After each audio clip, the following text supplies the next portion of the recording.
This channel does not promote any violent, harmful, or illegal activities. All content provided by this channel is meant for an educational purpose only. বারুইপুরে বিরোধী দলনেতা ঋতব্রত বন্দ্যোপাধ্যায়ের শিবিরও পৌঁছে যায়। ঋতব্রতদের সঙ্গে বারুইপুরে হাজির চন্দ্রিমা ভট্টাচার্য। নির্যাতিতার বাড়িতে তৃণমূল থেকে এনসিপিআইতে যোগ দেওয়া সাংসদ সায়নী ঘোষ, কাকলি ঘোষ দস্তিদার।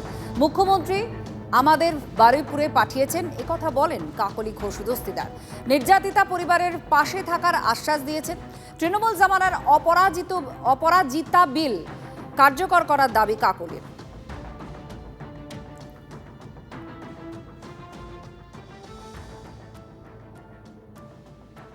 নিন্দা জানাচ্ছি, দাবি জানাচ্ছি যে এই যে নির্মম হত্যাকাণ্ড যারা করেছে তাদের আমরা সর্বোচ্চ শাস্তি দাবি করছি। একটা অপরাজিতা বিল ছিল, সেই বিলটা যাতে পাশ হয় এবং যাতে নির্মম এই হত্যাকাণ্ডের দোষীদের সঠিক সাজা হয়।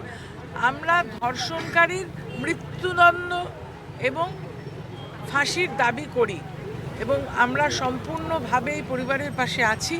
আমরা দেখুন অনেকে আমাদেরকে এখানে আমাদের মুখ্যমন্ত্রী পাঠিয়েছেন যাতে করে আমরা তাদেরকে পরিবারের পাশে থেকে যে অন্য সন্তানরা আছে তাদের শিক্ষার ব্যবস্থা এবং তাদের যে পরিবারটা, এই পরিবারকে আমরা পাশে থেকে লড়াইটা আমাদের লড়াই এবং আমরা এই পরিবারের পাশে আছি, জীবনটা ফিরিয়ে দিতে পারবো না। আর কখনো যাতে এইরকম ঘটনা না হয় তার জন্য আমরা সর্বদা যাতে সবাই সজাগ থাকি। শুভেন্দু অধিকারী আমাদের পাঠিয়েছেন এবং আমরা সবাই মিলে এনাদের পাশে থাকব। এরকম ঘটনা যাতে আর না ঘটে এবং যারা ঘটিয়েছে তাদের আমরা চরম শাস্তির দাবি করছি। মুখ্যমন্ত্রী বলেছেন উনি দেখছেন, ইতিমধ্যে অ্যারেস্ট হয়েছে। আর যাতে কোনো ঘটনা না ঘটে আমরা কিন্তু তার জন্য লড়াই করব। আমরা খুবই দুঃখিত, খুবই মর্মাহত, খুবই একটা মর্মান্তিক ঘটনা ঘটেছে। মুখ্যমন্ত্রীর কাছে ওনারা যে কথা বলেছেন আপনারা সবাই জানেন। মুখ্যমন্ত্রী তাদের বলে দিয়েছেন যে যা যা করবার করবেন। আমরাও সেই একই কথা বলতে এসেছি যে যা মুখ্যমন্ত্রী বলেছেন সেটা যেন বাস্তবে পরিণত হয় এবং যারা দোষী তাদের কঠোর থেকে কঠোরতম শাস্তি হয়। আমরাও ক্যাপিটাল পানিশমেন্ট যাতে হয় সেটা চাই। গতকাল মমতাপন্থী তৃণমূলের প্রতিনিধিরা তারা গিয়েছিলেন নির্যাতিতার পরিবারের সঙ্গে কথা বলেন এবং আজকে এনসিপিআইতে যোগ দেওয়া সাংসদরা যান, তার সঙ্গে ঋতব্রতপন্থী তৃণমূলের সদস্যরা তারাও পৌঁছে যান। বিরোধী দলনেতা ঋতব্রত বন্দ্যোপাধ্যায় তিনিও ছিলেন। সায়নীরা যখন পৌঁছন তখন একটা সাময়িক একটা উত্তেজনা তৈরি হয়। সেখানকার বাসিন্দারা তারা একটা উত্তেজনা তৈরি হয়। সেখানে কি হয়েছিল দেখো। বারুইপুরে নির্যাতিতার বাড়িতে ঢুকতে বাধার মুখে সায়নী ঘোষ। ঘটনার দুদিন পর কেন হাজির সাংসদ, এই প্রশ্ন এলাকাবাসী। সায়নী ঘোষকে লক্ষ্য করে গো ব্যাক স্লোগান দেন স্থানীয়রা।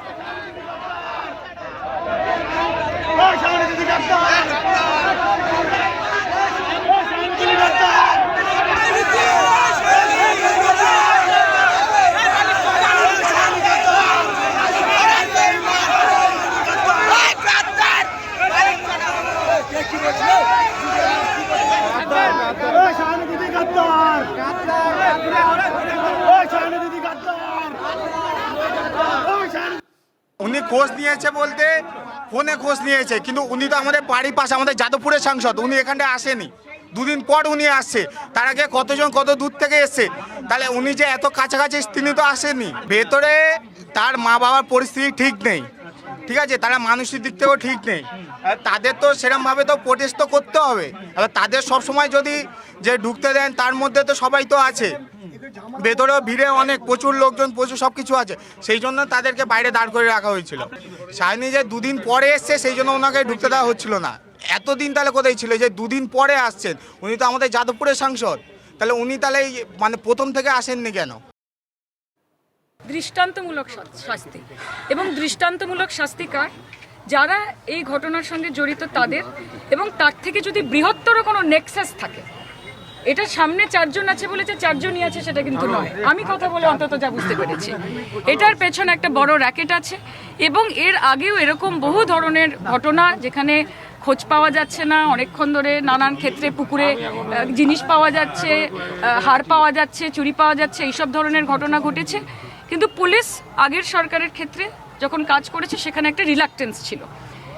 এখানে যেটা দাবি সেটা হচ্ছে প্রথমত যে দৃষ্টান্তমূলক শাস্তি হবে।